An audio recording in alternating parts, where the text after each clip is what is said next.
Hello everyone, welcome back to my YouTube channel. तो आज की इस वीडियो में हम एक और आर्टिकल को कवर करेंगे। ये वाला आर्टिकल भी बिजनेस लाइन में ही आया था। तो इस वाले आर्टिकल में हम फॉरेन रिजर्व के बारे में बात करेंगे।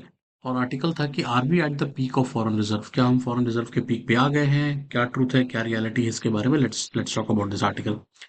अब इसमें इंडिया फॉरेन रिजर्व का स्टेटस क्या है, पहले उसके बारे में बात करते हैं। तो इंडिया का करंट जो फॉरेन रिजर्व जो है वो सरपास कर गया है $700 billion in October 2024, which is making it the fourth country globally to do it. सिर्फ चार कंट्रियों के पास, या चार कंट्रियों ने ही ग्लोबली ऐसा किया है कि उनके पास इतना ज्यादा फॉरेन रिजर्व है। तो इंडिया काफी अच्छा कर रहा है इस मामले में। India reserves are dominated by foreign securities and higher returns from the coupon deposits with global central banks. तो इसमें मेन चीजें जो हमारे जिसको डोमिनेट कर रही हैं वो तो एक तो हो गई फॉरेन सिक्योरिटी, हमारे पास बहुत है, प्लस कूपन डिपॉजिट्स भी हमारे पास काफी है। अगर हम गोल्ड होल्डिंग्स की बात करें तो जो आरबीआई है उसका गोल्ड होल्डिंग भी बढ़ा है। Now over 9% of the total reserve, up from 6%। तो 2019 में हमारे पास 6% गोल्ड रिजर्व हुआ करता था। Of the total reserve we have now हमारे पास 9% हो गया है। तो हमारा गोल्ड रिजर्व भी काफी बढ़ चुका है, राइट। तो ये तो हो गया स्टेटस कि हमारा फॉरेन रिजर्व कितना चल रहा है और गोल्ड रिजर्व कितना चल रहा है। अब क्या आगे इसमें और फर्दर हेडरूम है या हम अपने थ्रेशोल्ड पे पहुंच गए, उसकी बात करते हैं। Despite India high reserve there is a room for further growth. Article कहता है कि चाहे इसमें रिजर्व में इतना ग्रोथ हुआ है, लेकिन अभी भी इसमें और फर्दर ग्रोथ का ऑप्शन है।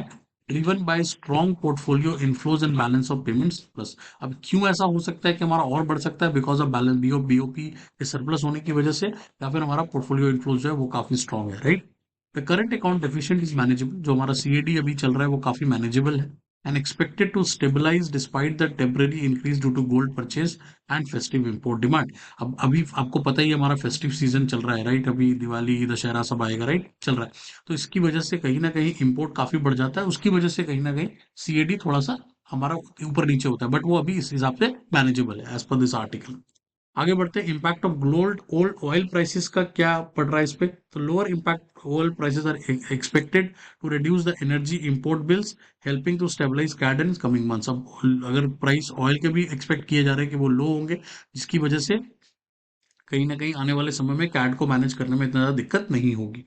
जियो पॉलिटिकल फैक्टर विच को ड्राइव ऑयल पॉलिसी फाइक। अब ये एक बड़ा फैक्टर है कि भाई आपको ही पता है कि कहीं ना कहीं ग्लोबल टेंशन चल रही है। लगातार कुछ ना कुछ वॉर चल रहा है between the countries, and because of that उसका इफेक्ट ऑयल प्राइसेस पे पड़ सकता है, जिसका एक अननोन रिस्क अभी भी कहीं ना कहीं है, राइट। बट अभी इतना ज़्यादा कोई बॉदर करने वाली बात नजर नहीं आती।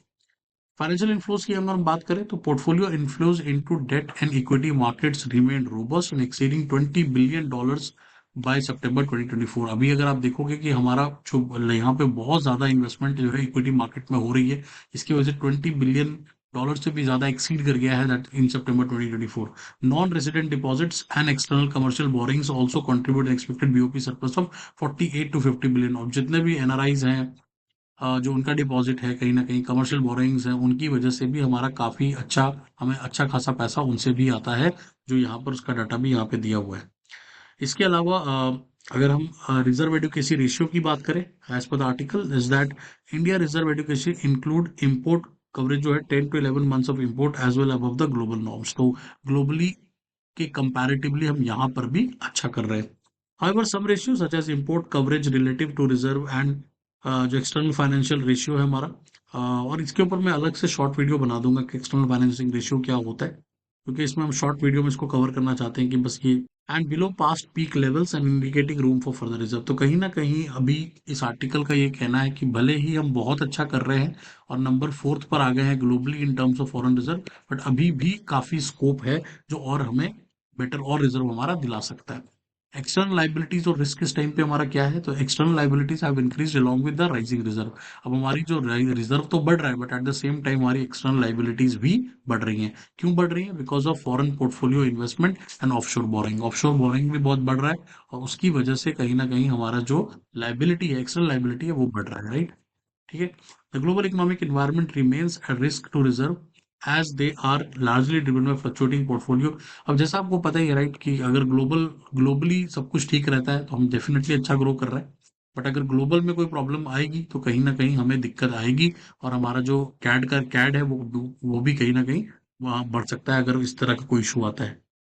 फ्यूचर एक्सपेक्टेशन क्या कहता है ये आर्टिकल? वो कहता है कि the government intends to continue building reserve. Government का इंटेंट तो यही है कि हमें और ज़्यादा रिजर्व बनाने की ज़रूरत है, जो हमें किसी भी तरह के ग्लोबल अनसर्टेनिटी से हमें बचाएगा। तो हम कहीं न कहीं एक्सपेक्ट कर रहे हैं फ़रवरी 2020 फाइनेंशियल ईयर 2020-25 में हम 725 to 730 billion dollar of foreign reserve तक पहुँच जाएँगे।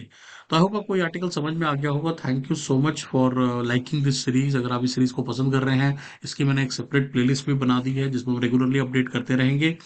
And if you like my channel, do subscribe to my channel. And most importantly इसकी सारी पीडीएफ मैं अपने टेलीग्राम पे पोस्ट कर रहा हूँ, तो वहां से डाउनलोड कर सकते हो। इसके अलावा अगर आप और मेरे जितने भी नोट्स हैं उनको भी एक्सेस करना चाहते हो, तो नोट्स मास्टर प्लान का लिंक आपको डिस्क्रिप्शन में दिया हुआ है, आप उसको ज्वाइन करके सब कुछ एक्सेस कर सकते हो। मिलते हैं अगले वीडियो में। Thank you.